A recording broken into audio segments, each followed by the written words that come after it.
Good morning বন্ধুরা তো কালকে রাতে একদমই ঘুম হয়নি। অনেকক্ষণ মোবাইল দেখার পরেও কিছুতে ঘুম আসছিল না। 3টে 3:30 অবধি আমি জেগেছিলাম, একদম ঘুম আসছিল না। তারপর 3:30 থেকে একটু ঘুমিয়েছি, তো 5:30টার সময় সিস্টার এসে উঠিয়ে দিল। উঠে আবার ফ্রেশ হয়ে ব্রাশ ট্রাশ করে দুটো বিস্কিট আর জল খেয়েছি। তারপর 1-2বার একটু জল খেয়েছি 6:45 অবধি। তারপর আবার একটু ঘুমিয়েছিলাম, যেহেতু রাতে একদম ঘুম হয়নি।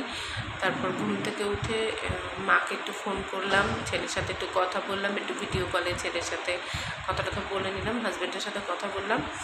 তারপর এখন একটু শুয়েছিলাম, মোবাইলটাই দেখছিলাম। তো সিস্টার আসলো, এসে চুল বেঁধে দিল আর ওখানে ড্রেসটা দিয়ে গেছে। ড্রেসটা পরতে হবে। তো আমি বললাম এখনই না, একটু পরে পরবো, কারণ ওই 1টা নাগাদ হবে অপারেশন। তো একটু বাদে আবার আসবে, এসে হাতে চ্যানেল বানাবে।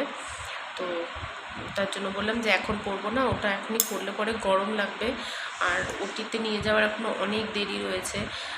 সবেই এখন বাজে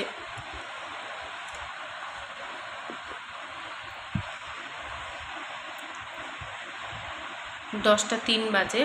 তো এখনই পরবো না, কারণ 1টার সময় নিয়ে যাবে। এত তাড়াতাড়ি পরলে আমি একদম ঘেমে যাব আর কি। তার জন্য এখন পরলাম না, ড্রেসটা ওখানে থাকুক, আরও কিছুক্ষণ পরে পরে নেবো। চ্যানেলগুলো বানাক, পরের দিকে করে পরে নেবো।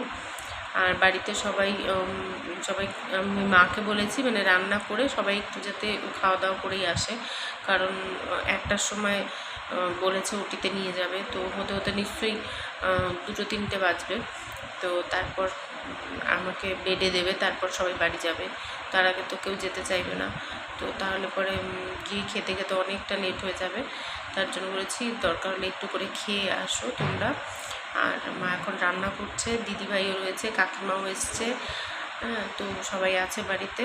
আর ছেলে ঠিকঠাকই আছে, অত কান্নাকাটি করেই নি, ঠিকই আছে। সবাই আছে, সবার সাথে খেলে আছে। তো এই হচ্ছে ব্যাপার। তো ছেলে সবার সাথে আছে, সবাই ওকে ভুলিয়ে ভালিয়ে সুন্দর রেখেছে, ও ভালো আছে, কোনো অসুবিধা হচ্ছে না সেরকম একটা। আর আমার একদম একা আমি কোনোদিন থাকিনি, আর একদম একা কালকে ছিলাম। তার মধ্যে সিস্টাররা বাইরে ছিল, সারা রাত তো দরজা খুলে রাখা যায় না, দরজা বন্ধ করে দিয়েছিলাম। তারপর মুষলধারা বৃষ্টি হচ্ছিল, মেঘ ডাকছে, বিদ্যুৎ চমকাচ্ছে, বাজও পড়ছে, মানে তাতেও কিছুটা, মানে ওই ভয়েও কিছুটা ঘুমায়নি।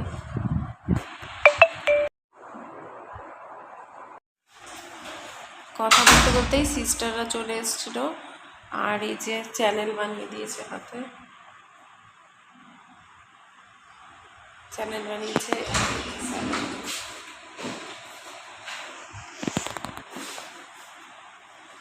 এখন স্যালাইন চলছে, চুল বেঁধে দিয়েছে মোটামুটি। এখন রেডি এখন আমি অসুস্থ হওয়া শুরু। এতক্ষণ সুস্থই ছিলাম, এখন আস্তে আস্তে অসুস্থ হয়ে যাব। তো চলো, কতক্ষণ কি দেখাতে পারবো জানি না, যতটুকু পারবো তোমাদের সাথে শেয়ার করবো। আমাকে ড্রেস পরিয়ে একদম রেডি করে নিয়েছে। এখন বাজে 12টা 5 মতন, 12টা 5 কি 10 এরকম বাজে, 12টা 10। তো আর কিছুক্ষণের মধ্যে আমার বাড়ির সবাই চলে আসলে তারপর ওই 12:30 পৌনে 1টা নাগাদ আমাকে নিয়ে যাবে ওটিতে। 1টা বা 1:15 থেকে ওটি শুরু হবে বলেছে, 1টার পরেই শুরু হবে এরকমটা বলেছে। আর হাতে নেল পলিশ লাগানো ছিল, তার জন্য এগুলো লাগিয়ে দিয়েছে। এই হাতে পায়ে সব লাগিয়ে দিয়েছে। আর এখন স্যালাইনটা খুলেছে, আমি ড্রেস পরলাম, ওই জন্য স্যালাইনটা খুলে দিল। তারপর আবার হয়তো কিছুক্ষণ পর স্যালাইন লাগাবে। আর নাকের ফুলটা যেহেতু খুলতে পারছি না, বাদবাকি সব সোনার জিনিস আমি খুলে রেখে এসেছিলাম, নোয়া, তারপর পলা, আংটি, যেগুলো আমি সবসময় পরে থাকি, চেন, কানের সব কিছু খুলে রেখে এসেছি, জানি এখানে রাখতে দেবে না। তবু একটা লোহা ছিল আমার হাতে, আর একটা পলা ছিল, তো সেটাও বলছিল খুলতে। আমি বললাম এটা খোলা যাবে না। তো এরকম করে র্যাপ করে দিয়েছে ওরা কাগজ দিয়ে, এটাও করেছে, এটাও এরকম করে র্যাপ করে দিয়েছে। আর নাকেরটা খোলা যাচ্ছে না, তার জন্য বললো নাকেও এরকম একটা লাগিয়ে দেবে ওরা। তো এখানটাও লাগানো হবে। তো ব্যাস রেডি, আর কিছুক্ষণ পরে নিয়ে যাবে আমাকে। আর ওই আধা ঘন্টা পর মতো নিয়ে যাবে। তো বাড়ির সবাই আসলেই নিয়ে যাবে। তো চলো, তো আজকে হয়তো এইটুকুনি ভিডিও করতে পারছি, এরপরে হয়তো করতে পারবো না। তারপর তো এই অবধি করছি, এরপরে ভিডিও করতে পারবো না। আর জানোই আমাকে কেউ ভিডিও করে দেয় না, আমি নিজেই করি, নিজে এডিট করা, ভয়েস ওভার দেওয়া, ক্যামেরা সেট করা সবটা আমি নিজেই করি। তো এই অবধি রাখছি ভিডিওটা। যদি কিছু শ্যুট করতে কেউ করে আর কি, আমি তো করতে পারবো না, কেউ যদি করে তো তোমাদের এডিট করে দেবো সেটা। আর না হলে আমার জ্ঞান আসবে, আমি একটু সুস্থ হয়ে তারপর আবার তোমাদের সাথে দেখা হবে, আবার তোমাদের সাথে ভিডিও শেয়ার করব। তো ততক্ষণের মতো চলো টাটা, সবাই ভালো থেকো, সুস্থ থেকো, আবার নেক্সট ব্লগগুলোতে দেখা হবে।